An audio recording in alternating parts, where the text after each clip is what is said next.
Hello and welcome to episode 31 and the Halloween 2024 edition of Within the Boggart Wood. Now this episode is a little different to the usual format and just a tad longer. It was filmed in front of a live, or at the very least undead, Zoom audience of Court of Boggart's Patreon supporters with rather special guests in the form of Martin and Eleanor from the Fantastic Three Ravens podcast. The title of this episode is The Haunting of Historic Dilston, and after introductions, I'll be deep diving into the history of Dilston Castle in Northumberland. After the history is a section on the historic ghost lore of the place, followed by results from paranormal investigations there. Then we'll be finishing off with what I'm sure will be a wholesome and not in any way, shape or form unnerving discussion on all things spooky. In the episode description you'll find chapter markers if you wish to skip to different sections of the podcast. So, make sure you're in a comfy seat, pour a nice glass of something warming, and settle in for the haunting of historic Dilston. Right, so just to introduce everybody, so you'll be able to see Keith Liddell, that's my dad, and also one of my Patreon supporters. So Hi everybody. We have Andy, Ghost Whisperer there. He runs the Walking with the Ghosts of Durham. All right, everybody. And we have Gail there, who is actually one of my old investigative team members from quite some time ago. And Gail, do you still work on Kinrun? Do, yes. We've just finished for this season, so back next year. Yeah, so what do you do at Kinrun? So I'm backstage. So I don't know if you've come across Kinrun, everybody. It's a big stage show in the Northeast. We do 2,000 years of British history. So I'm back. So it just runs in the summer. So I'm backstage. We've got a cavalry team, and I'm backstage with the horses. So it's wonderful to spend summer days with just amazing horses. So yeah, it's great. So check it out next year if you haven't been to see it. So that's at Auckland Castle, if I recall. Yeah, just down from Auckland Castle. Yeah, in Bishop Auckland. And then we also have Eleanor and Martin as well, who actually host the best website. That's not quite right. Podcast. It is. If you don't listen to it, why not? You should be. And basically, it is my go-to place to keep myself sane, basically, which is possibly a bad thing to say, but I do believe recently you've hit the top 15 in the country podcasts. Yeah, so we I think today we're like number 14, but last week we got to 12th. 12th, yeah, which is insane. I mean, that's only in fiction. Yeah. So UK fiction podcast charts, but you know, I mean, hey, to be insulted about, because I do research. Yeah, that's true. That's true. But yeah, so no, we're very happy with how Three Ravens has grown and grown in the sort of 20 months since we've launched it. So yeah, and obviously it's been lovely getting to know you, Tony, over the months that you've been doing within the Boggart Wood as well. So the conversations that we've had back and forth about what it's like to try and run a podcast and keep on top of things is yours is slightly more successful though. Boggart Wood is sitting at approximately 6,000 downloads at the moment. And what have you just hit? We've hit 250,000. Yeah. Yeah. Yeah, we are insane, and you do rightly mock me, Tony, for the amount of episodes we put out and the amount of time. I don't mock you. I just don't understand how you can do it. I struggle to get one put together a month. So, got to ask though, for a standard episode, which you do just over an hour, how long does it actually take you to record it? It doesn't take us much longer than the hour that you hear. We will probably make, I reckon, 3 or 4 flubs across the course of an episode that I then hoik out. We spend more time editing out next door's dog than anything. That's true. Yeah, we've got Black Shuck next door, and he's constantly at it. But yeah, so it probably takes us about an hour. We always try and put an hour and a half aside to record. For times of like going, I need a glass of water, pause the recording, do that. But yeah, so about an hour and a half. Yeah. I mean, that's pretty amazing in itself, because for me, for just doing a normal 20-minute one, usually takes me about 3.5 hours because I make so many mistakes. A few people have said I should do a bloopers one at some point. I often think a bloopers would be really funny. Yeah, but also in Three Ravens, as you know, there's like little sound effects. Like when we go into an advert break, it goes, we have the little guitar strum and the ravens cawing. Every time for almost a year we were recording, we'd reach the end of a section and Eleanor would go, "Fiddlum." So that was always part of my editing job, was going, "All right, babe." Well, Like, do you not think at some point you should maybe just not edit it out well, I did think about just and see if putting an anybody episode- notices? So, Yeah, an episode together of all of Eleanor's doing of that, and also some of the very loud joint clunks that you do as well. That would Yeah, be, there's the reason our undertrack is a cracking fire, because it's just my ankle. yeah. Eleanor has very clicky joints, so that is why. I'll try and keep them quiet on this recording. Yeah, well, that's how I was partly muting the microphone.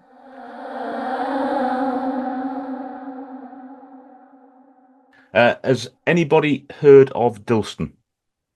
Yes. Well, you don't count because you actually came and visited at one point when we're doing work up there. Hence the answer. Yeah, fair enough. Not Anybody else? No. No?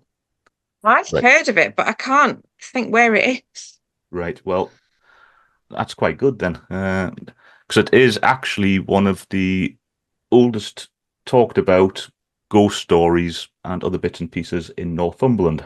And it is one of my favourite stories, and for a while it was one of my favourite places to visit. So Dilston is located west of Newcastle and close to Corbridge and Hexham. I have got this written as a script, which I've completely forgotten about for a second there. Hold on just a second. Right, so yeah, where is Dilston? Dilston is located in a secluded corner of southern Northumberland, 14 miles west of Newcastle upon Tyne, 2 miles southeast of Hexham, and a mile southwest of Corbridge. So locally, the area of Dilston is now known as the Cambion Residential College for Young People with Learning Difficulties. And the nearby Dilston Physic Garden, with around 700 medicinal plant species, is open to visit, as well as for private tours. So for those people who like the herbs and herbology, especially medicinal stuff, it's a perfect area. For a long time, one of my old bosses thought it was the psychic garden rather than the physic garden, but it was proven that it was actually the physic garden in the end. So Dilston first came to my attention actually 20 years ago, back in 2004. I was working at Newcastle City Library and sharing an office with Timebridge Publishing, who were then the local history publishing arm of Newcastle City Council. Timebridge Publishing had asked me to produce a book on ghosts and local history, essentially attempting to promote local history and sites through ghost stories, but also including elements of actual paranormal investigation. There'd been a couple of books that they'd produced fantastic books by local author Vanessa Histon, and that basically just brought in elements from the local study section of all the old photographs of Newcastle within the ghost stories. But they wanted something a little bit different, because 20 years ago there weren't actually many investigation books available on the market. So as I was researching for suitable sites, Anna, the head of Timebridge Publishing at the time, mentioned that years previously she'd been visiting a lovely site called Dilston Castle near Corbridge on a day out with her kids, when one of them had told her that they'd seen a man in a curly wig looking out from one of the upper windows of the remains of the castle. But when they'd gone in there was no one present and no floor for the person to have been standing on looking out. Obviously this seemed to be quite a good lead at the time, so I began to make inquiries and found that the site was owned at the time by the North Pennines Heritage Trust, but it was within the grounds of what was then a Mencap College. Dilston Castle itself formed part of a group of structures which was overall called Historic Dilston. Comprised the castle, there was the chapel, which is just to the south of it.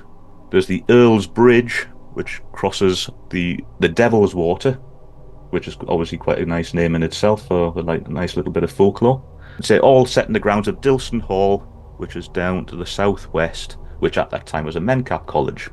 So I talked to the trust, and in turn the trust put me in touch with Mary Rose Ridley. She was the honorary treasurer of the Northumbrian Jacobite Society at the time, and they did a lot of work at the castle due to the Jacobite connections of the castle, which I'll come to in a bit.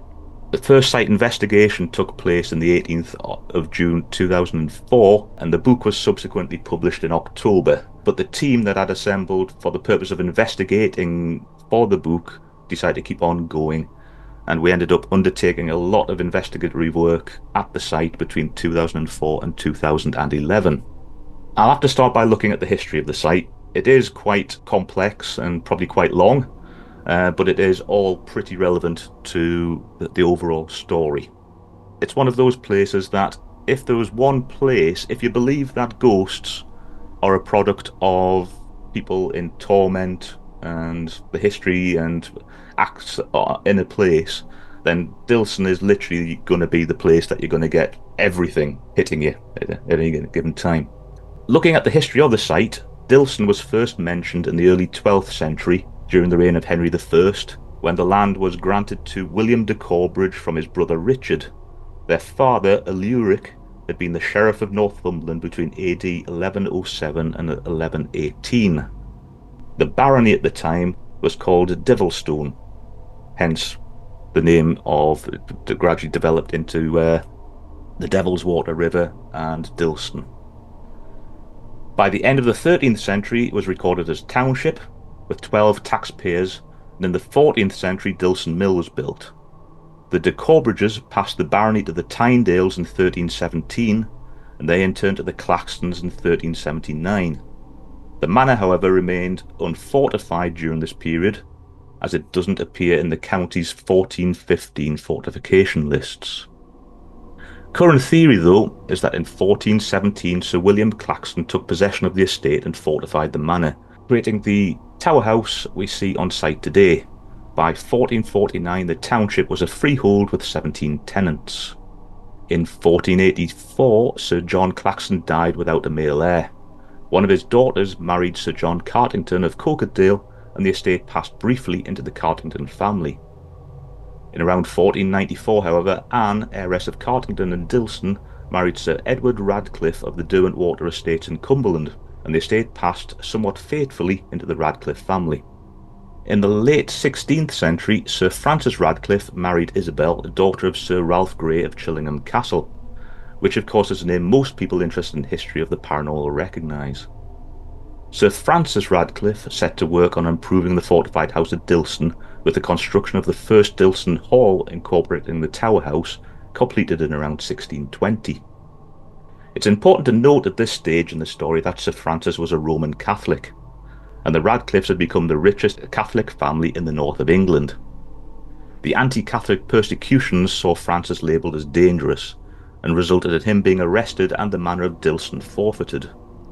However, when James I ascended the throne, the new king pardoned him and returned his lands. In 1616, though, he was arrested again as a suspect in the gunpowder plot, but the charge was dropped when no evidence against him could be found. 4 years later, he was made a baronet, and he ordered a private chapel built by the hall, completed about the same time. The chapel was built over the remains of the 14th century chapel dedicated to St Mary Magdalene. He also built a bridge over the Devil's Water, which some scholars suggest was also built with funds actually originally meant for the gunpowder plot, which he never spent. Francis died on the 23rd of December 1622 and was buried at nearby Corbridge. His heir Edward in turn died in 1663 and was buried in a vault beneath his father's chapel at Dilston. His heir was Sir Francis Radcliffe, who by all accounts was highly ambitious and became the first Earl of Derwentwater, Baron Tynedale and Viscount Radcliffe and Langley. Francis passed in 1697 and was again buried in the family vault at Dilston. The second Earl of Derwentwater was his son, Edward. Edward had married Lady Mary Tudor, youngest daughter of Charles II in 1688, who apparently was only 14 years old at the time. The couple produced 4 children before entering into a deed of separation in February 1700. Edward died 5 years later and was buried in the family crypt. Sir Edward, however, had been succeeded by his son James, who took the title of the third Earl of Derwentwater.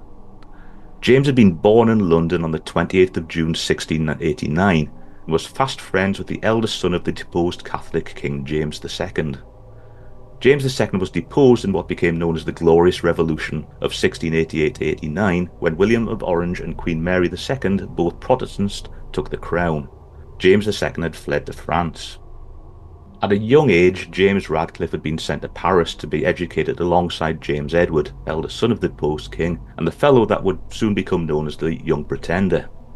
While in Paris, Radcliffe had formed a bond with Anna Marie Webb, daughter of Sir John Webb of Dorset, who'd sent his daughter to a convent in Paris for her own education. In 1710, James returned to England from the court at Versailles and married Anna Marie on the 10th of July 1712. James began to work on a new west wing of Dilston Castle, and once completed, the happy couple moved back to Dilston as their main family seat. History actually records James and Anna as popular and conscientious. They appear to have been popular with all around them, treating everyone fairly and kindly. James was known for charitable giving and for providing rare hospitality, no matter what the religion of his visitor. At this point in time, however, James's Roman Catholic belief and his childhood friendships would eventually come into play.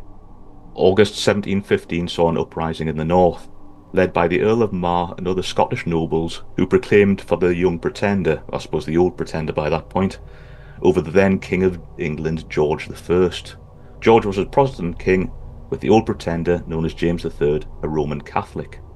Knowing the Radcliffe ties with the then titled Old Pretender, as well as their Roman Catholic beliefs, the government feared that Radcliffe would side with his old friend, and the Earl's popularity would provide the Young Pretender with, or Old Pretender I should say, with a huge support in the north. The government issued an arrest warrant for the Earl and his brother Charles, again a fateful decision. If the arrest warrant was never issued, history may have proven somewhat different, as the Earl was a peaceful soul by nature and actually had no wish to take part in an armed conflict. But when news of the warrant reached Dilston, initially the Earl took no action, but legend has it that his wife Anna was incensed by his apathy towards what was known as the Jacobite cause, and called him a coward and told him to pass her his sword so that she could fight in his stead. James, shamed by his wife and aware of the approaching arrest, made the decision to leave Dilston and go into hiding. Historical sources suggest that the Earl and fellow Jacobites stayed on the move, resting with friends locally where they could. It was at this point that the tale's first elements of the supernatural come into play. One night, the Earl and his cohorts were hiding out at Knunsborough, a gorge on the Devil's Water, and the Earl went for a walk through the gorge to clear his mind. As he walked, there ahead of him, according to folklore, there appeared an apparition of a woman by the river, who granted him a crucifix and told the young Earl it would protect him against both blade and bullet, and that God was charging him to take up arms on behalf of James III. So in October 1715, Radcliffe had a complete change of mind against his peaceful nature and visited his old friend Errington of Beaufort, who tried to convince the Earl to forego bearing arms, but the Earl, spurred by the apparition's charge, declined. Later the same day, he returned to Dilston, gathered 30 of his retainers, armed them, and travelled north with his brother Charles, crossing the Tyne at Corbridge and meeting Thomas Foster of Bamborough, increasing their numbers to 300 strong as they marched through Redesdale, Rothbury, Warkworth, Morpeth and Alnwick. At Newcastle, though, they met with resistance, with the city remaining loyal to King George, which according to some historians is why folk from Newcastle are named Geordies. James and his brother Charles led their forces away from Newcastle west and back towards Dilston, camping at Hexham, where they were joined by a further 200 men led by Lord Kenmure of Galloway. From Hexham, the Jacobite force marched to Kelso, meeting with Lord Mar's force led by Mackintosh. Historians believe that the old saying about too many cooks started the first big issue, with the leaders of the Jacobite army arguing as to which way to head next. Radcliffe argued that securing Scotland was a priority, especially due to the massive following within the Scottish Highlanders. However, Lancaster promised 20,000 men, so the army moved south via Longtown, leaving many of the Highlanders feeling betrayed who returned to their homes. By the time the army did re-enter England, however, the army numbered nearly 2,000 strong, and they reached Preston on the 10th of November. However, the promise of 20,000 men appeared to have been just slightly exaggerated, with only near 1,000 joining their ranks in Preston. To add insult to injury, winter had arrived early, and it is said to be the coldest and harshest winter the area had experienced in 30 years. On the 13th of November, King George's forces arrived and attacked the Jacobite force with 5 regiments, but suffered heavy losses and retreated. However, The following day, General Carpenter arrived with his force of army regulars to back the king's army, and faced with overwhelming odds and a thick falling snow, it is said that without consulting the other Jacobean leaders, Forster declared an unconditional surrender. 70 English gentlemen, 140 Scottish gentlemen, and 1,400 men were taken prisoner. Confined to jails and churches in Lancaster and Chester, many succumbed to the winter, dying exposure. More still were exported to the plantations, and many more were just simply shot. Only 200 were sent back to London, including James and Charles Radcliffe, Thomas Forster and the Lords of Nithsdale, Carnwath, Kenmure, Nairn and Widrington. They were paraded, bound through the streets. News of the resounding defeat soon reached Dilston, and it is said that the frantic efforts were made by Anna and other lords' wives for leniency, and solicitations were made with the courts, with the members of both Houses of Parliament on behalf of the Earl. The House seemed rather inclined to mercy, but was finally agreed to leave the matter to His Majesty. On the 23rd of February, orders were given for the execution of the Earl, and for the next day for the execution of Lords Kenmure and Nithsdale. The Earl was attended by the Reverend George Pippard, a Roman Catholic priest for the last days of his life, and spent his last hours writing letters to his wife Anna and to several of his friends. He also told the undertaking that he wanted to be buried at Dilston. On February the 24th, 1716, James Radcliffe, 3rd Earl of Derwentwater, was beheaded for treason on Tower Hill. He approached the block dressed in a suit of black velvet, of which he was stripped prior due to the fateful blow. In front of a crowd of thousands, he forgave everyone for what was about to happen, and then the Earl laid his own head on the block, whispered a prayer 3 times, and his head was then struck from his body. The Crown, though, had refused James's right to be buried at Dilston, instead insisting that he would be buried at the Tower of London to prevent another uprising in the north. However, friends of the Earl stole away his head, and his body was taken by carriage north from its chapel at rest, travelling by night to avoid detection until James's remains finally reached Dilston. Again, legend tells us that as the Earl's body began its journey north, the night sky was lit by the Aurora Borealis, with red streamers being seen for the very first time in the north of England on the night of the Earl's execution. The Aurora Borealis remained in place, lighting the night sky until the body was returned to Dilston, and so became known in Northumberland as Lord Derwentwater's Lights. But soon afterwards, the Dilston estate began to experience whispers of the Earl's ghostly presence walking at night. However, Charles, his brother, who had been condemned 3 weeks after his execution, had managed to escape to France. Charles made infrequent visits back to England and Dilston, and due to his likeness with the Earl, it's thought that it was his visits that scared the locals into believing that James's ghost now haunted the Dilston estates. Upon the Earl's death, the Crown had attempted to take possession of Dilston and the Earl's other estates, but it was ruled at Westminster that the land should remain in possession of Anna. Anna decided that both she and her only son, John, would go into voluntary exile. She moved first to Hatherhope, then to Corford Manor, and then to Louvain in France, where she died of smallpox on the 30th of August 1723, aged only 30. John Radcliffe, their son, died aged 19 years old on the 31st of December 1731, though there are a lot of questions remaining surrounding the actual circumstances and location of his death. During Anna and John's self-imposed exile, Dilston was maintained by a retinue of servants, but after John's death, the government finally managed to seize the Radcliffe lands and estate, and the goods in the hall, it was suggested, became public property, which accounts for the contents of the hall now being spread through the houses and halls of Corbridge and Hexham. From the internal fixtures and fittings being classed as public property, it was soon decided that the same rule applied to the buildings themselves, and families moved into the shell of the hall wholesale. Historian Forster tells us that at one point it was occupied by up to 18 families who paid no rent. The chapel also saw a change of ownership when it passed to the parish of Corbridge and the Church of England in 1733. The structure was altered to house the addition of the main entrance still used today, the original door being on the north side of the building. During the alterations within the chapel, a large amount of clothing was hidden beneath the new choir stalls, including shirts and a coat, as well as notebooks containing household expenses and a letterpress print of the Lord's Prayer mounted on a wooden pallet. These items were rediscovered centuries later during the restoration of the chapel in 2002, and no clue was given as to why these items had been originally disposed of in such a manner. Then in 1735, the Derwentwater estates were actually given to the Greenwich Hospital, which was a charitable institution for seafarers. 10 years later, 1745, and the North saw a new Jacobite uprising, led by Charles Edward Stuart in an attempt to once again gain the crown back for his then father. Charles Radcliffe came out of hiding to take his part in the uprising, but when the effort failed, his life ended on the gallows. Records suggest that his heart was taken back to Dilston in a lead box and sealed in the family crypt.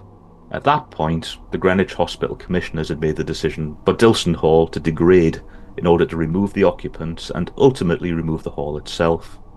The order for demolition was finally given in 1768, along with the order to sell the raw building materials, with the exception of the original castle, chapel and entrance arch. And interestingly, the years since James's execution had seen a rise in conspiracy theories that it wasn't actually James Radcliffe who died on Tower Hill, but rather a loyal servant that James had escaped to France. Another story was that his son John hadn't actually died aged 19, but had escaped to America and lived a full life and had a family. So James Radcliffe's body lay in Dilston Chapel until 1807, when the vault was broken into for reasons unknown. The body of the Earl was said to be well preserved, and historian Surtees in his History of Durham recounts that a blacksmith removed some of the Earl's teeth before the coffin was sealed again and the vault reclosed. This, it was said, were then sold for 2 shillings 6 each. It seems that only James's coffin had been violated, giving the theory that the culprits were searching for evidence that the man buried there was indeed James Radcliffe, or that the culprit was disturbed before he was able to open the other caskets. In 1835, the Greenwich Hospital built a new hall at Dilston as the residence for John Gray, who had been appointed as receiver and agent for the Northern Estates and Greenwich Hospital.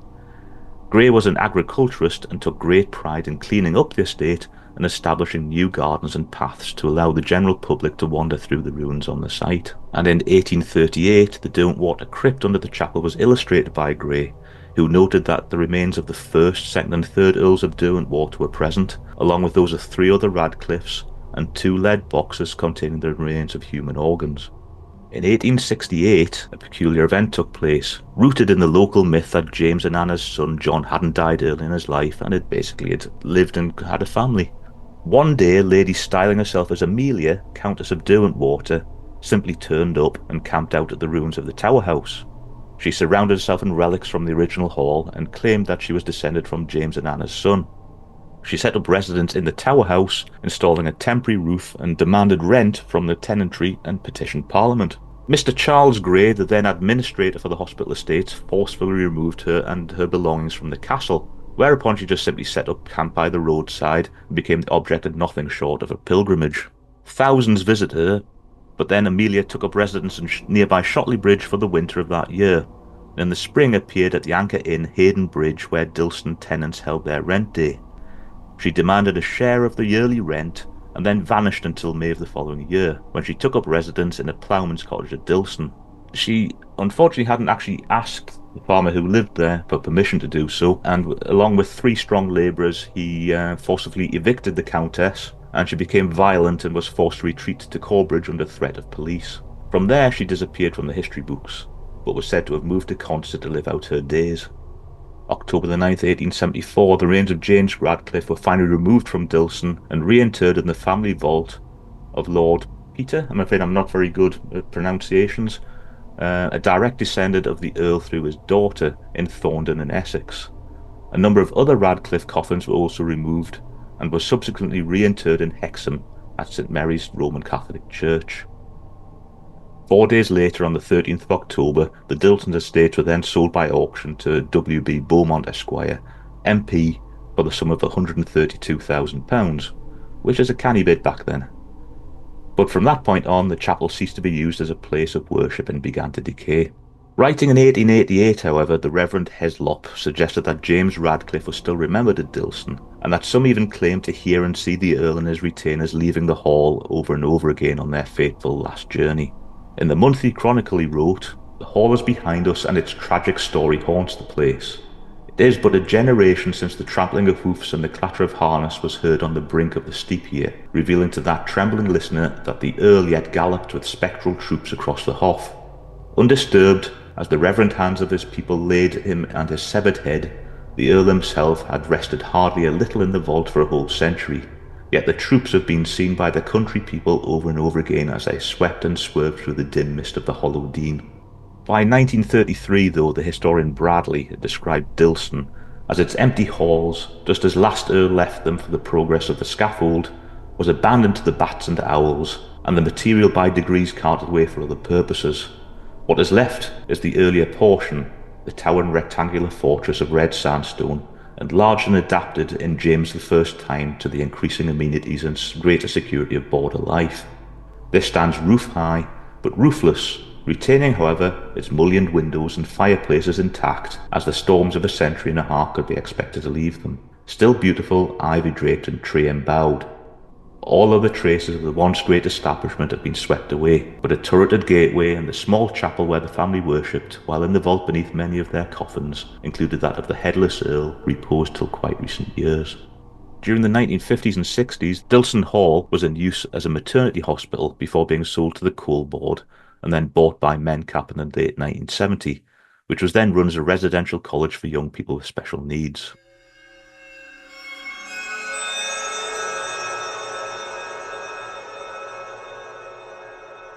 This kind of neatly brings us back to 20 years ago and my initial deep dive into the history and ghost lore of the place. As previously mentioned, from 2004 to 2011, myself and my team, Otherworld Northeast, looked into the history and ghost stories of Dilston. The tales and experience we documented to begin with included a number of phenomena, which I'll list out for ease of reference. The first is the visitor seeing a wigged man looking out of the first floor window of the castle. The second is a ghostly white lady said to haunt the castle and the chapel, said to be the spirit of Anna Radcliffe awaiting her husband's return. The third was the chapel-produced stories of cold spots, strange noises, smells and visions, and the following statement was given by a visitor named Anne Marshall in 1970 when she visited the chapel. On a hot summer day in 1970 en route to Hexham, my mother noticed the sign for Dilston Castle and suggested we go and look at the house, believing this to be the mansion that had belonged to the Radcliffe family. We had all read the novel Devil Water by Anya Seton, and we drove into the grounds. Our attention was taken by the house, which we wished to go around. The difference in the age of the house, early Victorian rather than that of the Queen Anne period, didn't strike us as it should have done. We approached and stepped into the open door. The hall was bare of carpet or furnishings, but we could see a handsome Georgian-style staircase, which again didn't strike us as odd, and made to enter. Our way was barred by a gentleman who informed us we were trespassing and that the house was the property of the Coal Board and not for viewing. We stated we were interested in the Radcliffe family, and he pointed to a stone building, which we had ignored and said we were welcome to look around the chapel. This we thought was second best, but it was all that was on offer. I opened the door to the chapel and walked in, crossing to the far side, my mother and sister following. Almost simultaneously, they let out cries of anguish, refusing to stay and saying there was something strange and weird in the place. Making for the door, my mother called me to follow. I turned to tell her I would stay, and she left, closing the door. The temperature in the place was freezing, though the day was sunny and hot. The air was swirling and disturbed, and then the sound of voices, many voices raised in anger and confusion, all talking at once. A large number of people, men, the tones are male, and though I saw nothing of them, I knew they were all wearing large-brimmed hats, and wondering why they had not removed them in the chapel. The sound filled the room. I stood perfectly still, surprised but not afraid. The noise continued without let, and slowly I realized I was the cause. I had entered upon something, and it was resented. I said in my mind, but not aloud, I'd come in peace as a friend and mean no harm. The voices continued mumbling and rising as before. It then struck me that I may have disturbed Mass. They were a church service, I thought, and so I bowed to the altar and said again, in my mind, I reverence the Holy Mass, I have respect for it. The voices continued. I stood looking at nothing, completely absorbed in the sounds, and gradually they began to diminish. The volume lowered, and they were moving away, becoming dimmer and quieter until eventually it ceased. With it, the whole atmosphere changed. The chill and cold air was replaced by a gentler, warm one, and I knew with certainty that I was entirely alone. I then took stock of my surroundings. In front of me, the sanctuary, there were white stone walls from roof to floor. A white stone altar was set on the wall under the window. There was an uneven stone floor and 2 whitewashed stone walls, about 2.5 feet high, marked the altar space from the body of the chapel, and possibly communion rails with a space to give access to the altar, but without gates. Apart from light from the window on the white space, the whole place was gloomy. My first and lasting impression was how shabby it was. Stripped out, yes, and even when in use and dressed and set for mass, it was a poor place. I turned and walked out the door. So, interesting actual account from somebody experienced something odd in the chapel in 1970. So moving on to point 4, the Earl's Bridge down across the Devil's Water and its immediate surroundings produced tales of thundering hooves as if a small army were passing by. This presumably relates to Heslop's 1888 account. But the bridge was also the focus of a sighting of a running apparition in the year 2000, when a small group of people camped at the bridge for Halloween and reported a glowing man dressed in a tracksuit running across the bridge, but just passing through the temporary barriers that had been set up around it, literally just passing straight through. Dark, shadowy figures had also been seen moving noiselessly around the grounds, from the bridge right up to the chapel and the hall, with one report suggesting someone being pushed down an embankment by a shadow person. The hall itself had a number of sightings of apparitions during its time as a maternity hospital, with the staff at the college suggesting that strange noises and footsteps were not uncommon. Before I start with this next section, I will say for the record that obviously the investigations of 20 years ago were a product of their time. I didn't watch the popular paranormal shows at the time, but most of my team did, and as such, we were influenced to a certain degree by them for methodology. We did use methods I wouldn't bother with today. I do have to say that 20 years of investigating alleged paranormal events has actually made me way more cynical than I was back then. So the first investigation on the site in May 2004 involved the team as well as guests in the form of local historians and archaeologists associated with the site. A couple of us had spent the day mapping out where power lines ran, along with baseline temperature surveys, inspection for damp and areas of audio interference. And then as night fell and everybody else arrived, we divided into 3 groups to tackle the place, with 3 target locations. So we have the castle, the chapel, and the bridge. And as well as mobile equipment, we also set a load of trigger objects. The castle team encountered some bats during their investigations, which of course could easily account for unexplained noises, movement, and other phenomena. One of the investigators, who claimed to be sensitive to the paranormal, but also well versed in the castle history, which is an important note, claimed to sense an Anne or Anna there. But obviously the cynic in me says that with knowledge of the castle's history, alleged stories of Anna Radcliffe haunting the place, etc., that name would have, for want of a better term, been pre-programmed into the person's brain.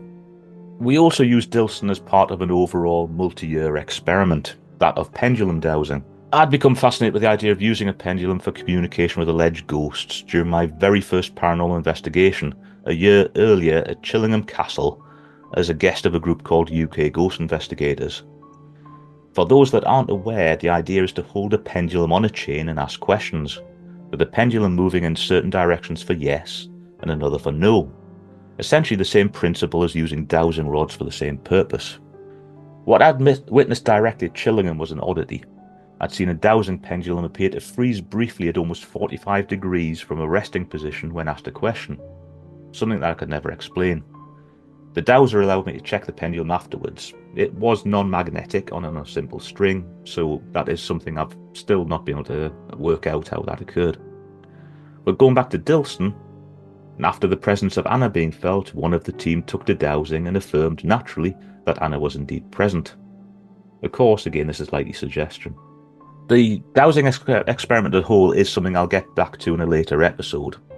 But over the years at Dilston ended up being one of those excellent examples of how dowsing actually worked. We recorded every single result, every single interaction, and as such it was very easy to analyse it. So it was found that any dowser who had no knowledge of the history of Dilston, if they dowsed up a name, did not in fact come up with a name that could be associated with the location, even through historic research. If, however, the pendulum was used by someone with knowledge of the location, the chances of identifying through dowsing a name of someone associated with the property rose to 92%. On the subsequent site visit or investigation where dowsing was used, any team members that had been with the knowledgeable person in the first experiment Ben identified the name of that same person in the same location at a rate of 100% that time. So in a nutshell, if you didn't know any history, you didn't douse any associated name. However, if you then witnessed somebody with prior knowledge of the place dowsing a name, the next time you were there, you doused that name in the same place. To me, and I'm sure many out there will disagree, this is clear evidence of the ideomotor effect. The ideomotor effect is where the dowser themselves move the pendulum subconsciously. There is no spiritual presence, just the dowser's own knowledge or lack thereof essentially leaking through. But I digress. Back to the castle. One oddity in that first investigation was one of the investigators feeling unwell. And when we actually measured, their body surface temperature at the nape of their neck was fluctuating by 12.5 degrees Celsius.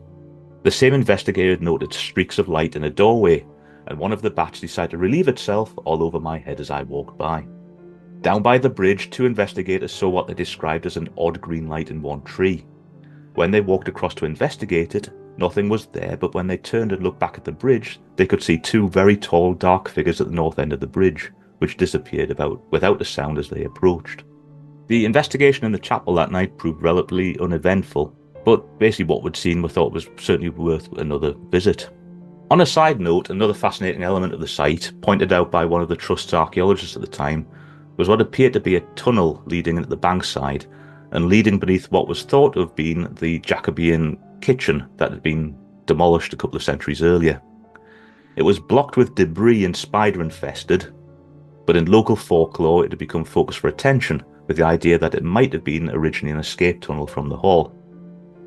So the second investigation, which took place in August 2005, Mencap had actually invited us into the hall to investigate it as well, as it was the college holidays and the students weren't present. There'd been numerous reports of disembodied footsteps in the kitchen prior to the college closing for the summer holidays, but barring some tiny temperature fluctuations that can easily be explained by airflow, and one investigator reporting hearing shuffling sounds, very little occurred. The chapel, however, proved more interesting. The group's walkie-talkies suffered constant interference, and battery-operated equipment appeared to drain suddenly. At one stage, when everybody was up on the upper mezzanine level, they heard a large clatter downstairs, and upon investigating they found that one of the equipment bags appeared to have been flung across the floor. Lots of creaking noises were also noted coming from the chapel pews, with no obvious explanation, and the group reported the feeling of their clothing being pulled and tugged. The castle, things were fairly quiet, though the smell of lavender was noted and visible lights were seen in the fireplace. In the December of the same year, we were again invited back to undertake a short daytime investigation while the Jacobean Society held a meeting there. Earlier in the year, a visitor to the castle had taken a photograph of what they said was a woman in a long flowing dress in the internal doorway of the castle. I'd been sent that photograph, which at the time required the guest to mark the figure with a red circle of doom so that I could actually see what I was supposed to be looking at. Subsequent photographic analysis of the image and the stonework of the doorway proved it was simply the product of pareidolia, where the brain forms familiar shapes from random patterns.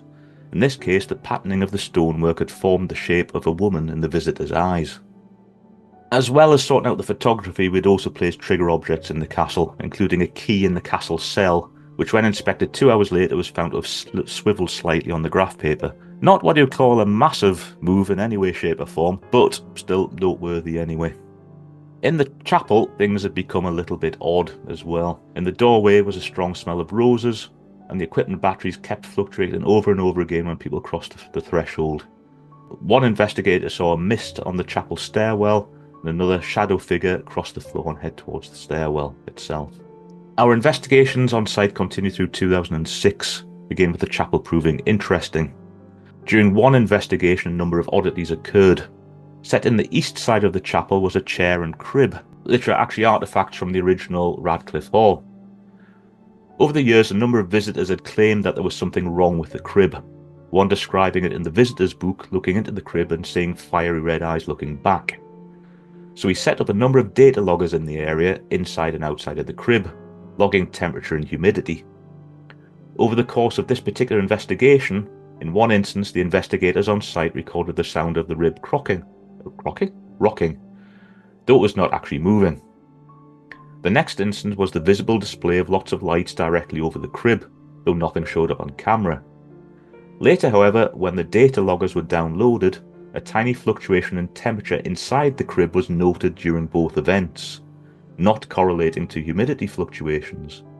The logger outside the crib recorded no fluctuations at all, meaning that during the two events, and only then, the temperature inside the crib, but not outside the crib, was fluctuating. The lack of humidity changes suggested that it couldn't be caused by airflow. Moving on to 2007, we got absolutely no results at all throughout the entire year's worth of investigating. Interesting in itself, as it could be seen that the investigators themselves weren't essentially pre-programmed into experiencing oddities at the site. In 2008, we were invited back into the hall again, but with no results and only environmentally produced mist anomalies caught in the castle. But we also took part in a little act of archaeology on the site, specifically looking at the tunnel which was mentioned earlier in the bankside, with a few days of excavating the blockage and sieving it for finds. We found a few fragments of 18th century pottery and lots of spiders. A lot of archaeological work had begun in 2008 by the North Pennines Heritage Trust, with quite a large amount of grant money from the Heritage Lottery Fund. Excavations have been taking place on what had been the northeast corner of the Radcliffe Hall, with also major consolidation works taking place in the Tower House, including putting a new floor and other bits and pieces. All the work had been done with the idea of trying to open up the whole site more for public use. And on the July the 15th, 2009, the site was officially opened by Her Royal Highness Princess Anne, and I was lucky enough to be the photographer at the time for the trust.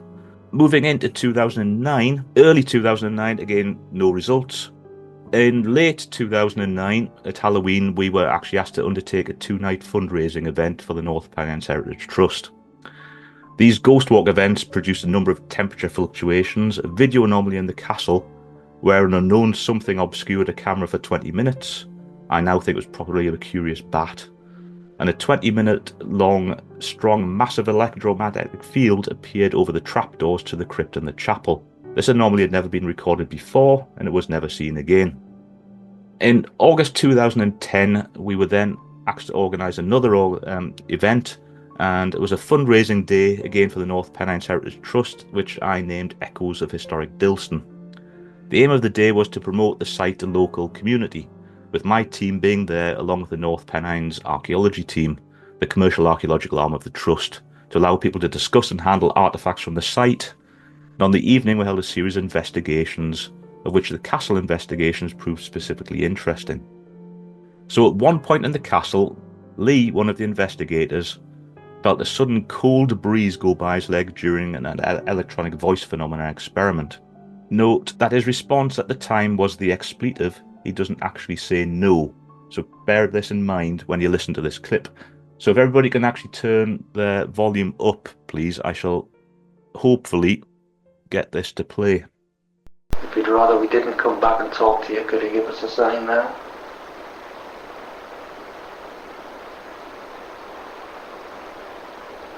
Oh, shit.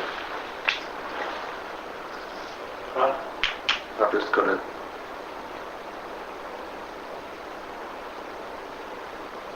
breeze goes straight through my leg. You probably heard Lee say what it sounded like no, and then a nice little expletive afterwards. So he didn't actually say that no, he only said the expletive.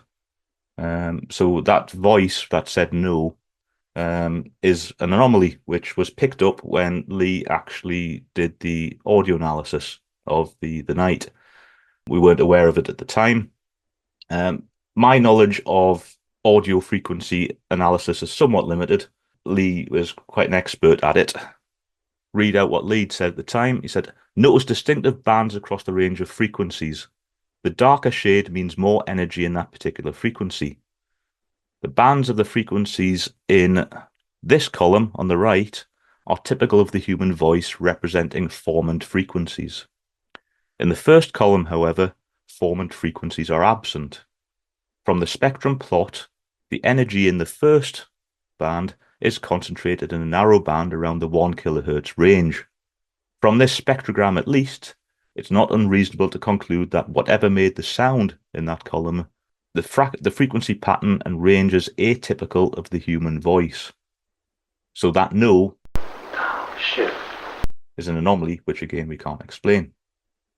So in the second instance, one of the guests was sitting quietly during an experiment when her necklace snapped without explanation as she was sitting still at the time. If you listen to this clip, you can hear it snap, suggesting that was done with some force. This will affect the equipment and make a noise to let them know that you're here.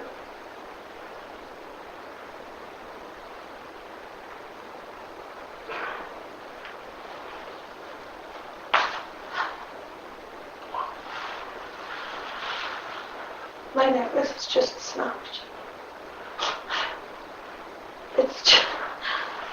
It's just snapped and dropped down my toe. Okay. But what was perhaps more interesting than just somebody's necklace snapping for no particular reason, obviously, for a necklace to snap like that, it requires actually some force on it to make that noise.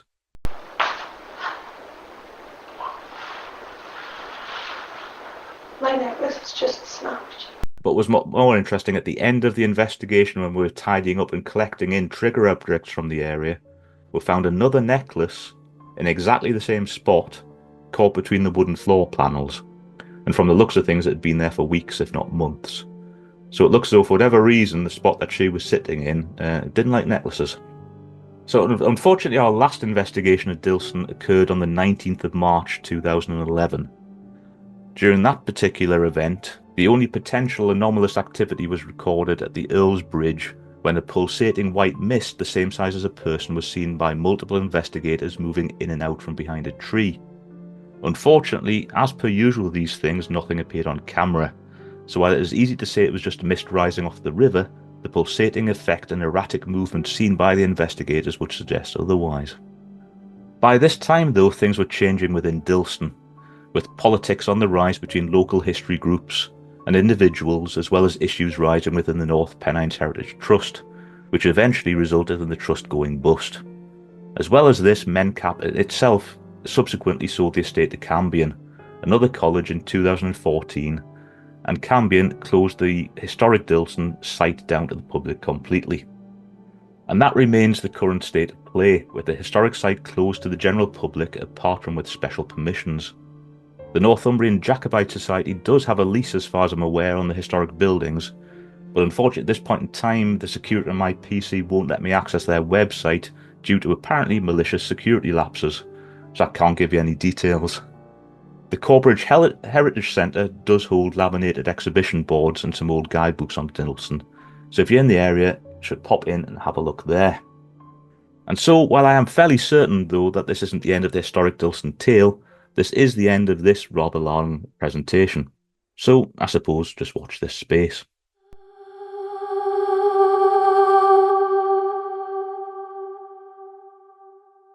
Right, so does anybody have any questions? I don't have any particular questions. I just think it's a really interesting story. I mean, a set of stories, obviously. Yep. But really interesting. Hold on, I need a drink. Just water, it isn't hard. Not time for the vodka yet. So You were actually able to record some sounds. I kind of got shivers, actually. Yeah. Could you hear those okay? Yeah. Yeah, I mean, Yeah. we boosted the volume, but yeah, absolutely. Aye. I mean, it's in investigations. I mean, say Gail was an investigator with me for many years ago, and Andy there, he is actually part of an investigation team up here as well. It's not like you see on TV where everything's happening all the time, and just to even get just little snippets like that coming through with Dilston, with like the temperature fluctuations that were only happening within the crib when humidity isn't changing, so it's not a gust of wind making anything move or anything. It's literally there is a thermodynamic reaction happening within a crib. That was one of the creepiest parts of the Aye. whole. Good. Yeah, I mean, And then- anything involving babies definitely has scope to freak me out. I mean, to be fair, we did have a much better audio recording at one point in the chapel, because we were just using Audacity to do a recording with a large microphone just to see what we could get. and obviously you can watch the waveforms appearing. And what we realized that there was a underlying waveform coming in. Obviously, we started replaying it back again and trying to work it out, and we could actually hear whispering voices. It was like a full conversation going on. So boosting it, boosting it, boosting it. And we thought, right, well, let's see, there's us here. The college is absent, so there's just a security guard there who will probably be asleep somewhere. The nearest habitation is Dilston Mill, which is quite a way down the valley. We don't get any interference from them. And then just as I was boosting it, I hit on a certain frequency, and we suddenly found that it was actually a football match on the radio playing. It was obviously the security guard over in the hall was listening to football for the night, and our equipment was so sensitive, it was picking it up, and just that murmur, and you're kind of like, oh, there's something nice there. And it was boosting, it's gone. All right. Oh well, never mind. That's too good. I mean, we did have lots of other bits and pieces, like lots of people having personal experiences, especially the whole being prodded or poked or tugged or seeing mists. A lot of the mists you could put it down to environmental anomalies. Because I've done a lot of research over the years on these mist forms that appear, and a lot of the time you just put it down to condensation and other bits and pieces like that, especially if you're near a river. So that was one of the problems with that last investigation, where we had this glowing mass down below the bridge, but you're right next to the river, so you can't rule it out because we couldn't get it on camera. So we had 2 night vision camcorders recording it, but obviously back then it was a little bit less technologically advanced than it is now. 2 people down there with cameras, and nobody could actually pick it up. But yeah, anybody got any thoughts? Yeah, I was just going to say about that necklace snap, because I've broken multiple bits of jewelry, and I usually get it caught in clothing on my hair, and I don't tend to notice until it kind of hits the floor or later off when I take a jacket off. So to get that audible actual snap, that's really unusual for that to... Exactly. And there's quite some force on that. I know I've actually got video of it as well, because it was all videoed on the night. And I can remember watching it at the time because she was literally just sitting still. This was just because obviously everybody had turned the lights out, because that's what you did back then on investigations. So she was just sitting still with night vision on her, not moving. And then you can just hear the click. But I've gone through all of my tapes, because it's obviously on the old little mini DV tapes, and I cannot find that clip anywhere. And it is really, really frustrating. So this is the thing, you talk about your cynicism. Yeah. But then you've evidently encountered a number of things that you can't explain and that are uncanny. So that must put you in a position where you do ultimately have some degree of belief in paranormal phenomena. Yep, I believe absolutely that people experience it, but it's the source of that phenomena, or those phenomena, I should say, that I often disagree with, because a lot of it is psychological, physiological, imagination, but environmental factors play a massive one. I mean, as an archaeologist, I also specialize in historic building recording, so I spend a lot of time actually going around old abandoned buildings, photographing them. And over the years, I've done photography in almost every condition possible. So I'm obviously quite well up on how, for example, orbs. Let's not get me started on that. 20 years ago, when I did my first book for Timebridge Publishing, I was told at the time by all the investigators around me that orbs were the first stage of paranormal ghost phenomena appearing, and not knowing any different, I was like, really? I don't know this, At the time, I had my really highly advanced 2 megapixel digital camera, which was really good at picking up orbs, funny enough. So, but as time went on, I researched it, as you do, and worked out how it actually worked. I mean, I've got a little article on the Boggartwood website saying how orbs are technically created on cameras. I've done another one on mists and things, and another one on long exposure, other bits and like that. Let's say I've had some peculiar experiences at work. One of which, because the order of these episodes is going to be slightly out, in that this one is going to be broadcast on Halloween. It'll be episode 31, but episode 30 will probably be coming out either tomorrow or Wednesday. Mm. But I'm actually going to talk about one of my experiences in that because I've never talked about my own experiences on the podcast before. Exciting. Well, it's something, again, never been able to explain, witnessed by lots of other archaeologists while excavating part of a church. And I think I've talked to Andy about it with the scaffolding and things vanishing, but I can't remember now.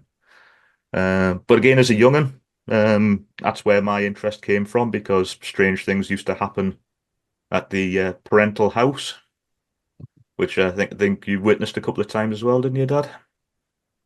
Well, we go back to the 1980s. Me and my wife sleep in bed, and we heard Tony get up, go to the bathroom, cross the landing. Nothing wrong with that. So he thought, oh, he's actually in Bournemouth. So I shot out of bed. Wife says, what was that? But there was nothing there. Just little things like that. So Just little things like that. That's freaky. There's once when I visited Tony at Bournemouth, because that's where he was at university, and I think you said that some of the borders there in the wall were Canadian flags or whatever. There's me sitting in his bedroom, just sitting on the bed, and the door opened by itself. Come in. It used to do that at least 3 times a week. I think it's called a Yale lock, where it's the round circular handle and you've got the keyhole on the outside and the switch on the inside. Well, you could be sitting in the room and the door handle would start to rattle. Then you'd see the switch go click. Then the door would open. It'd be open for about 10 seconds and then it would shut and lock itself again. I would hate that so much. To be honest, I ended up staying there for 2.5 years because I was that fascinated by it. So, but I actually kept a chronicle of everything that occurred in the time I was there because wasn't just my room of stuff happening. There was apparitions being seen on all the floors because it was a bed and breakfast hotel that all the students were put in. That was the good student accommodation because it kept basically the hotels in business between holiday times. I'm trying to think now. There's the kettle that was boiling itself without being plugged in, but it wasn't a battery operated one. It was a plug-in one, but it was literally just sitting boiling and spitting and everything, and it wasn't plugged in. That was quite interesting. That was the floor below me. There was 2 lasses living in one of the rooms in the floor below me, and they left to go to uni. I passed them on the stairs. One of them said, forgot whatever, went back in, we heard the scream, and we went running in, and basically all of their posters had been torn off the walls and shredded into piles across the floor. So that wasn't much good. The room opposite me, it was approximately, I think it was 11:50 every other night, I think it was. You could hear a baby crying, which was a bit creepy.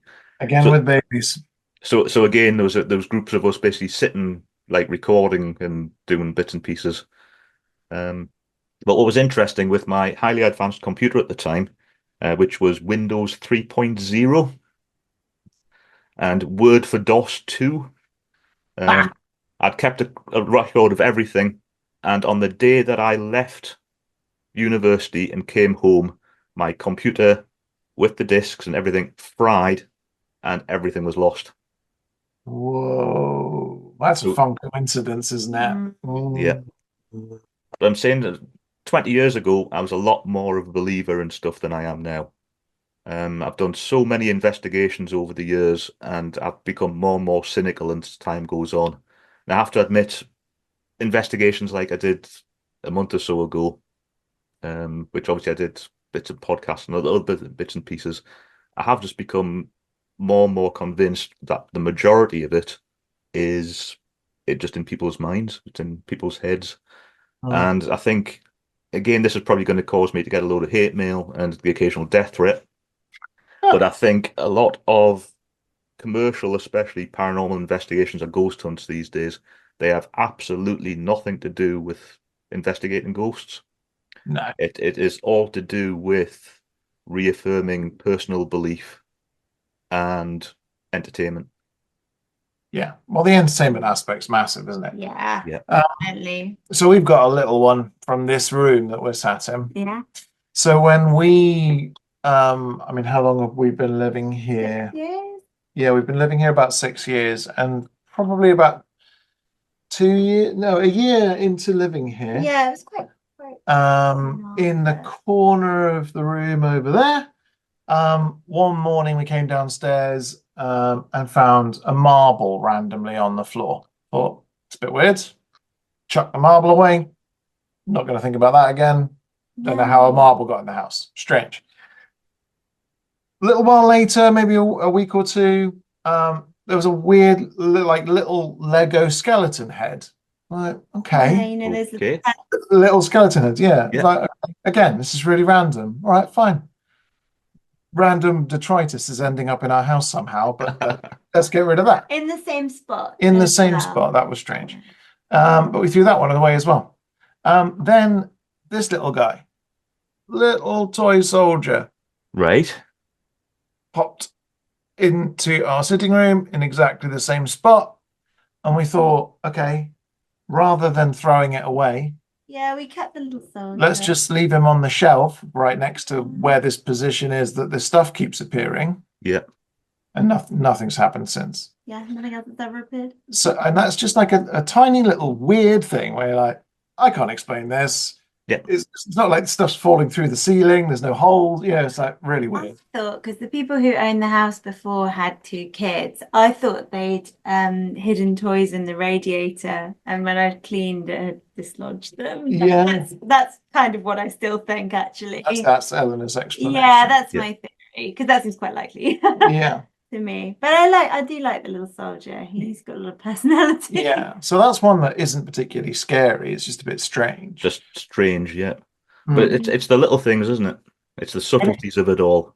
So And so going back to Haunted University, I had in my 3rd year at university, I had a room below what had been converted into an attic lounge, attic sitting room, which had some stairs just outside the door to my bedroom that went up into this attic sitting room.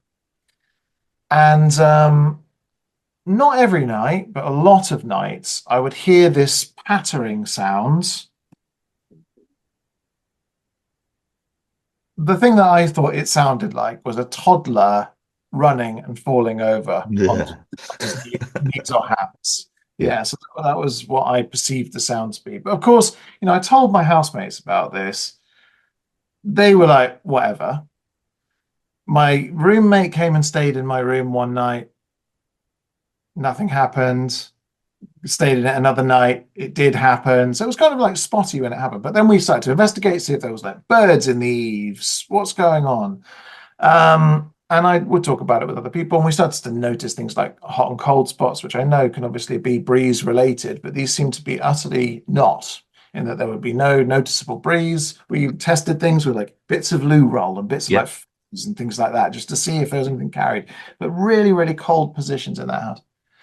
Anyway, I then asked my friend, who was the most hardened skeptic, who was like fed up of me talking about this at the pub. I said, all right, mate, just stay in my room. See what happens. See if anything happens. You've got all this like belief it's definitely not the case. Go on, see how it goes. And so I went and stayed with a friend.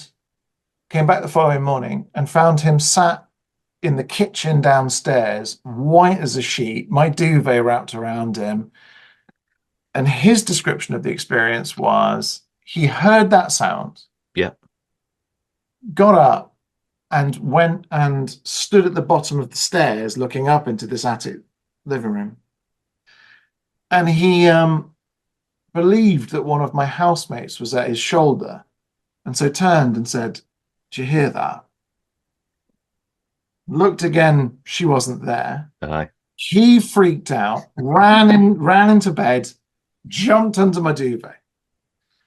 And then, as his description was, and it's a sleep paralysis episode, basically, his description was, as the duvet lands on his face, he then sees at the bottom of the bed a woman's head and green jumper sat at the bottom of the bed, and he felt that he couldn't move.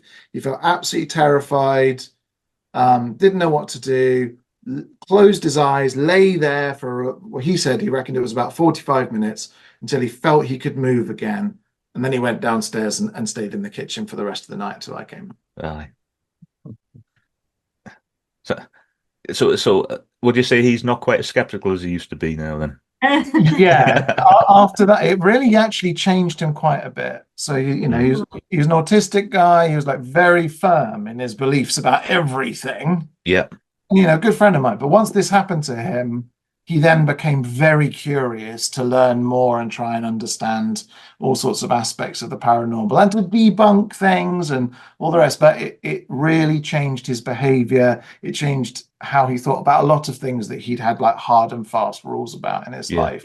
So, I mean, any experience where you feel haunted or you've had there's other anecdotes I can give you, but when you've had a haunting, it's not a pleasant experience. It's not something that you like necessarily want to have again because it's unsettling and your world feels a bit like it's bit, your stomach's dropped out or something. It's horrible, and that's what happened to him. So in a way, he got what he deserved. But as you say, sometimes though that feeling then opens up the need to explain it, and that's where people start doing the deep dive into these stories.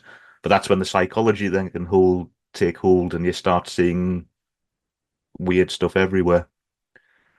But I know everybody makes a joke that knows me about the cynicism side of things and whatnot, but I say one of my experiences that I did have at Bournemouth, again, bedroom, in bed, asleep, I used to wake up thinking at the bottom of the bed I could see a figure standing.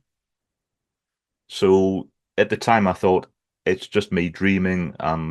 Basically, I'm waking up, or I think I'm awake, but I'm not. I'm just dreaming. I can see this figure. It was one of those, I would wake up, switch the light on and look, and for an instant the figure was still there, then it was gone.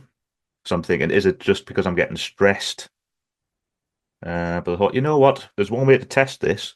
There's one of these little old hippie shops in Bournemouth at the time. And I went along and I got myself a string of bells.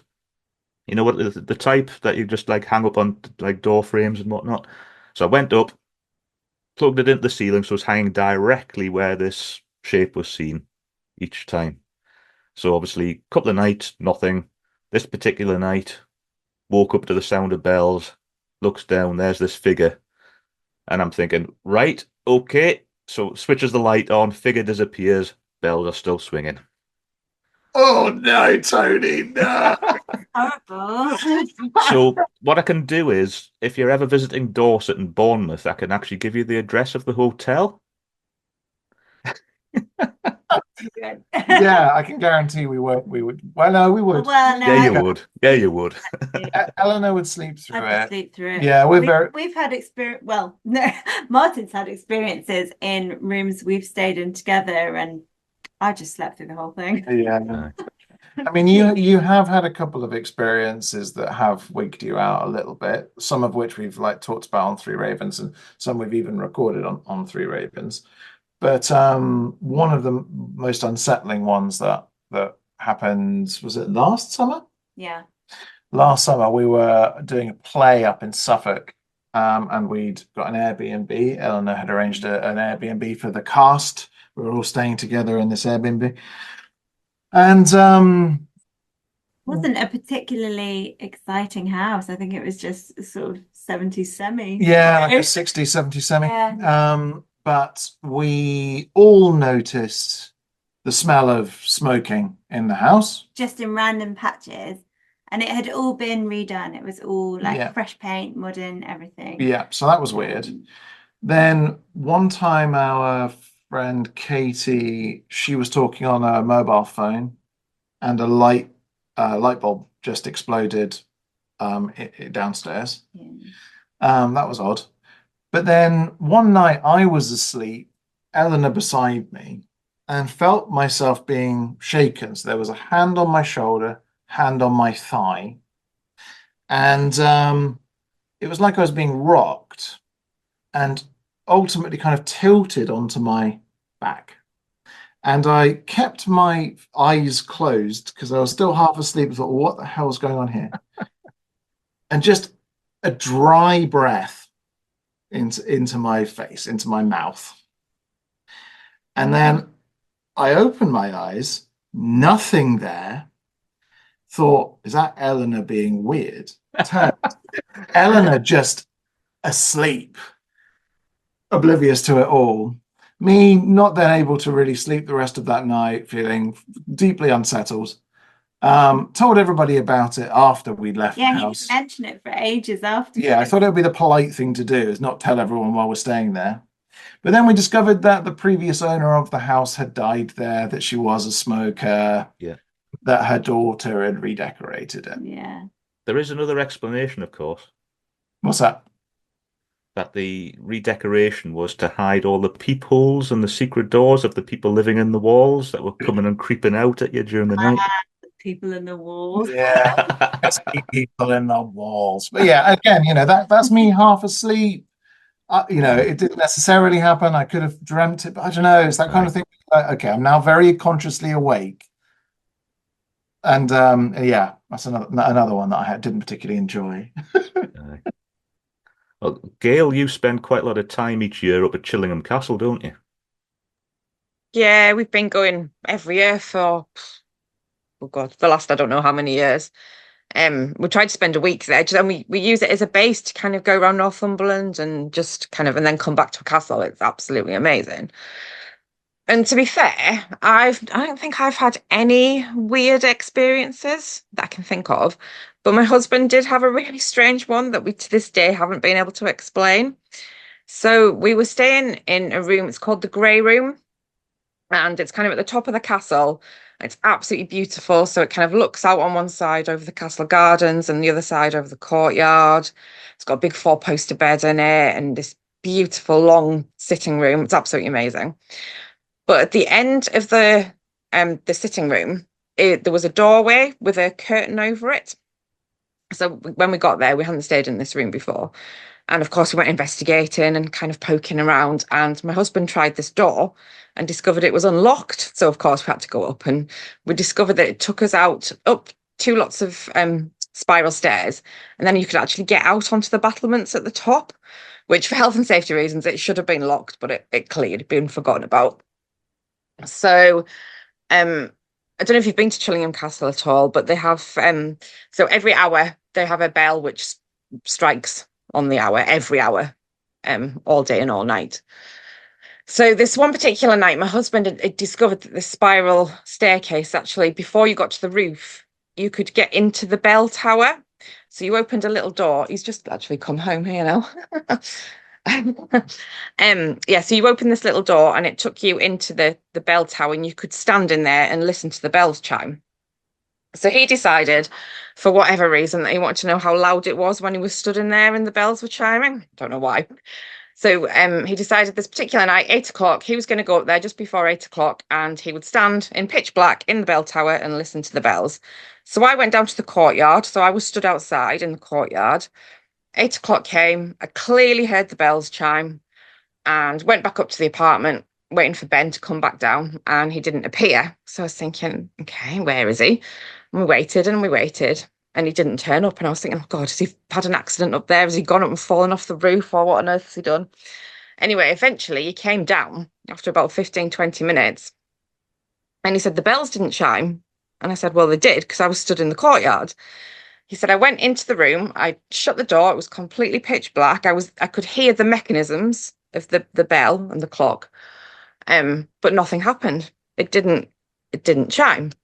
And I said, well, absolutely it did, because I heard it in the courtyard. Anyway, he said, right, we'll try an experiment. 9 o'clock, we'll all go upstairs, do the same, stand in the bell tower, see if it happens. Maybe it was something weird to do with the acoustics up there or the sound. So we all went up at 9 o'clock, stood there, and we could hear it clear as day. The bells chimed at 9 o'clock, and you could hear it in that room.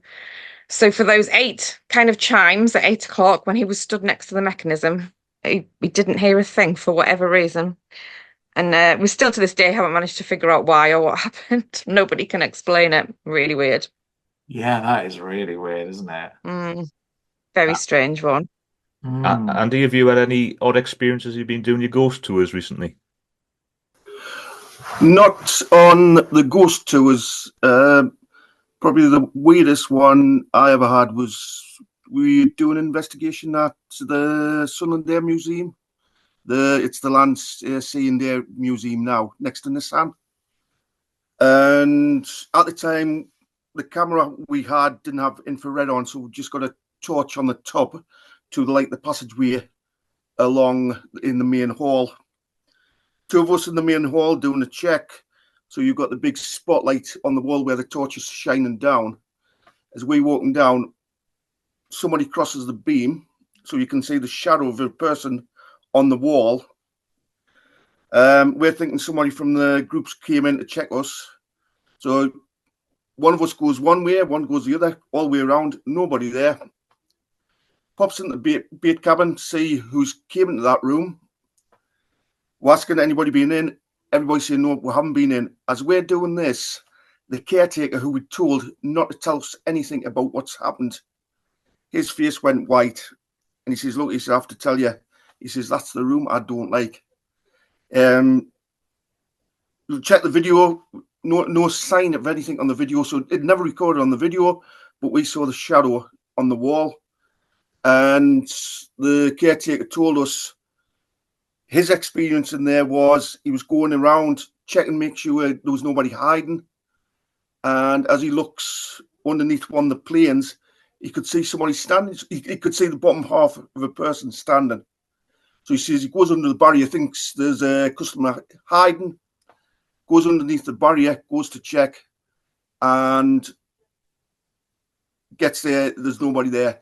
As he turns to come back out, he looks again. There's a pair of legs there. So he said after that, if he went in that room to switch the lights out on a night, if there's still a bit light or a bit, it's not dusk, he'd switch the lights off. If he's gone in that room and it's going to be dark once he goes out, the lights would stay on all night. So. Oh my God. These legs, that's not nice. Yeah, that's not nice. That's scary, isn't it? Isn't it interesting though? Sometimes that feeling of that room's not right. Like that can be a significant thing that lots of people can feel. Yeah, the room's not right.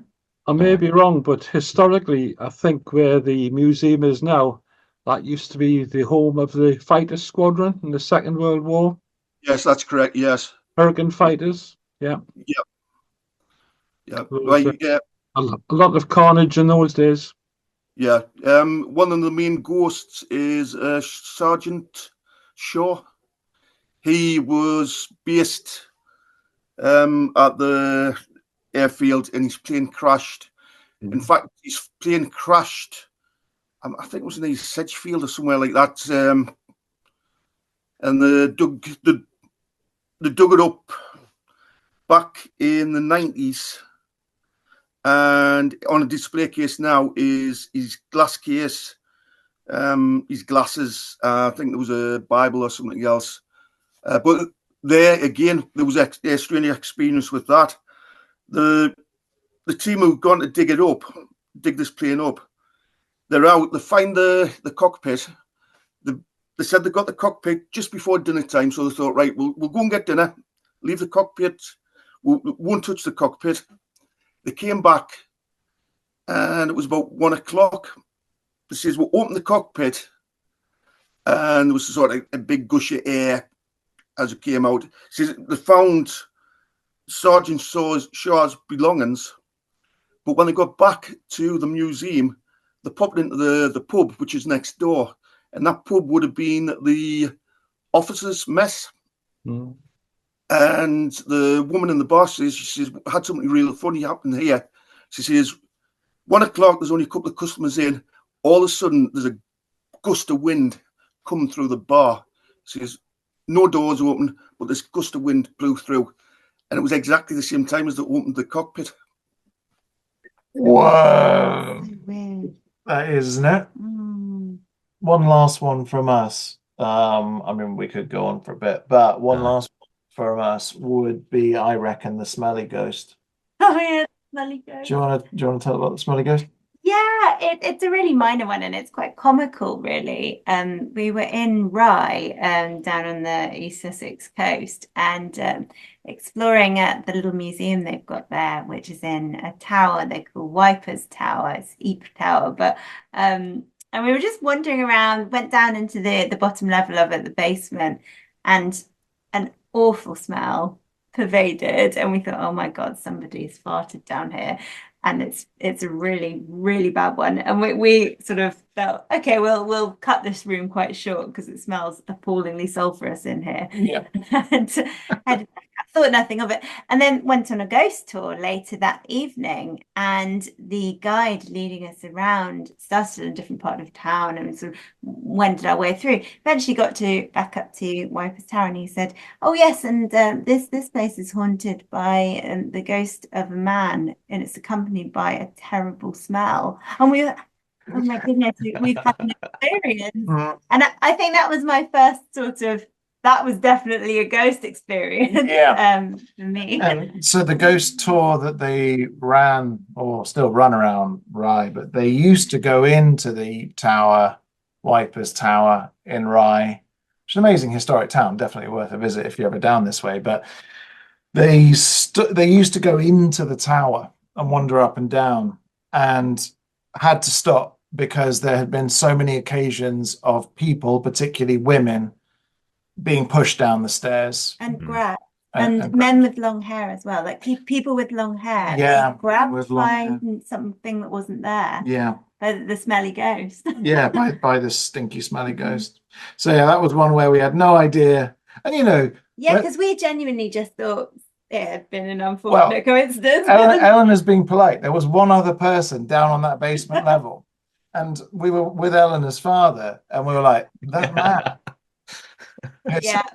It was such a bad smell that we figured he must have soiled himself, and he must just be wandering around a museum in his mess. That was the theory. It's like, okay, each to their own, but we're leaving this place. It smells terrible. And I imagine as soon as we left that he was turning around going, one of them definitely soiled themselves. Anyway, on that note, I'd like to thank everybody for taking part, and thank you to Eleanor and Martin for joining us from a very long distance away. I know it's difficult, the travel time. So well, thank you for inviting us, Tony. It's been great. I hope you could understand the accent. Oh, it's one of my favorite accents. Well, I love listening to Tony. I always want to put a podcast on to fall asleep, but I never can because I like your voice too much. Very kind. Like enjoying it. Dad's saying that because I have actually had several emails now asking if I'll actually hire somebody else in to do the podcast because these people can't understand what I'm saying. But you have to explain that, first of all, I don't make any money from the podcast, so I can't hire anybody in. And secondly, it's my podcast, and if you're going to listen to a podcast on Northern England, expect a Northern England accent. So for sure. I do have a challenge for you both. Oh, go on. When you come to do another Northeast story, you've got to do it in a Geordie accent. Oh no, I can't. It. I reckon maybe one line of dialogue and then it would collapse. I might record my attempt and send it to you privately. And then you can laugh. So that you can hear me sounding like I'm a character in Cool Runnings. Repeat after me. Why I man? Why I man? There's always one. Eleanor's favorite word to hear in the Durham accent is buried. Yeah. But buried. Adam says it like buried, and it's amazing. I just love it. But you've got so many different accents up here, you see, because obviously it's really distinct, isn't it? Even Sunderland's different to Durham's, different to Newcastle's, different to Gateshead. So and mine's originally a Gateshead accent, so south of the river. And I was a lot stronger accented, but obviously I lived for 3 years in Dorset and nobody could understand what I was saying. And those that did thought I was Welsh. So, mind you, most of them thought Newcastle was in Scotland anyway. So, sounds about right from down my way. That's the one. So. Awesome. Right, well, thanks so much, Tony. I think we should try and get together a bit more often and actually get some good ghost discussions going and other bits and pieces like that. It's really fun hearing everyone's stories. Yeah, definitely. Aye. Try and get a bit some more investigators on as well, so I can really annoy people. Sorry, I mean I can discuss things and whatnot. So you can see the look on Gail's face there, saying, "Yep, he does that quite frequently." So.